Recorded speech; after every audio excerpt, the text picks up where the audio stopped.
Hi guys! Welcome to my vlog. Ayan nga pala yung cute ko ng pamangkin.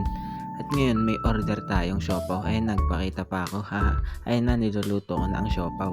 Tapos ayan yung mga tira guys. Ayan yung tindahan namin maliit. Skip na sa bahay. Pero may tindahan kami. Tinignan natin kung maluluto na. Pero hindi pa.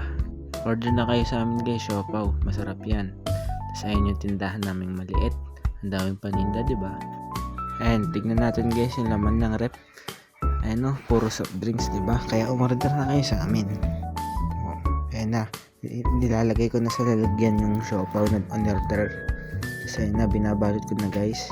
Binilisan ko lang kasi papunta na siya. Ayan na, tapos ko na siyang balutin at inaantay ko lang siya.